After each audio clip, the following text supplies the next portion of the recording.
Free the land. This has been with your Black Agenda Report, morning shot for August 27, 2010. Free the land is the battle cry of the New African Independence Movement. The New African Independence Movement is part of the Black Liberation Movement that wants an independent black nation and land in North America. The land identified is primarily known as South Carolina, Georgia, Alabama, Mississippi, and Louisiana, as well as other areas of what is now called the Black Belt South, where African people are in the majority or have a historical, economic, socio-cultural relationship to the land. When I say free the land, this is the land I'm talking about freeing.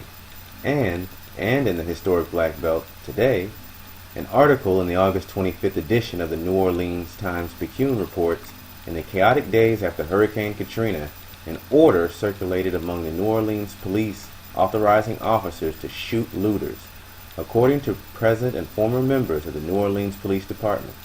It's not clear how broadly the order was communicated. Some officers who heard it say they refused to carry it out. Others say they understood it as a fundamental change in the standards on deadly force, which allowed police to fire only to protect themselves or others from what appears to be an imminent physical threat.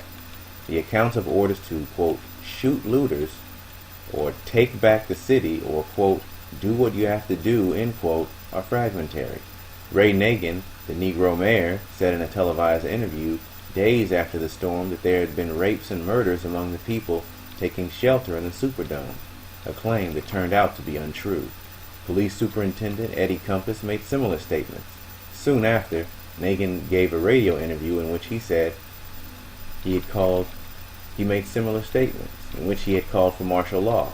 Adding to the confusion about the rules of engagement, Nagin declined to be interviewed. A Lieutenant Khan said, "It was in Harris parking lot.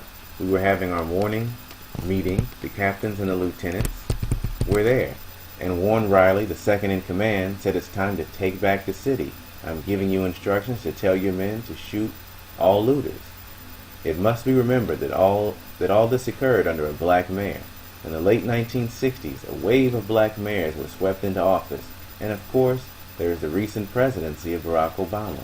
These Negro elected officials have overseen, as an overseer, the mass incarceration, mass unemployment, mass disenfranchisement of blacks in urban areas all over the United States. Black faces in high places has meant very little, or as some say, your skin folk ain't always your kin folk. In addition, the July 10th New York Times article reports 4 current and 2 former New Orleans police officers have been charged in connection with the killing of unarmed civilians on the Danziger Bridge in the chaotic days after Hurricane Katrina. 4 of the men, former Officer Robert Falcone, Sergeant Kenneth Brown, Sergeant Robert Gacivas, and Officer Anthony Villavasso, were charged with federal civil rights violations in the killing of 17-year-old James Brissett and the wounding of 4 others, all members of the same family, when the officers came across a group on the bridge in eastern New Orleans and opened fire. In addition, Mr. Falcone, who was arrested by FBI agents in Fresno, Texas, was charged with shooting Ronald Madison, a 40-year-old man with severe mental disabilities, in the back, killing him as he tried to flee. All 4 of the men could face a death penalty. All this appears to be a step in the right direction, but we must probe a little deeper. In a Nation magazine article from December 18, 2009 called Katrina's Hidden Race War, A.C. Thompson reports that several mob attacks occurred against the New Orleans black population. For example, Donnell Harrington, Chris Collins, and Marcel Alexander claimed to have been attacked by an armed white mob in the Algiers Point area. Harrington was shot in the back and throat. Alexander received gunshot wounds to the arm, back, and buttocks. One white resident claimed on videotape recorded just weeks after the storm that the shooting took place with the knowledge and consent of the police.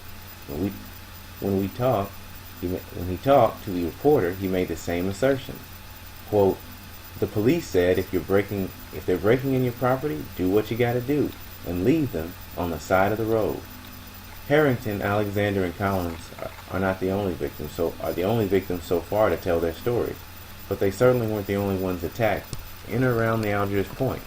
In interviews, vigilantes, residents, citing the exact locations and types of weapons used, detail a string of violent incidents in which at least 8 other people were shot bringing the total number of shooting victims to at least 11, some of whom may have died. This has been Ben with your Black Agenda Report Morning Shot, signing off, saying, free the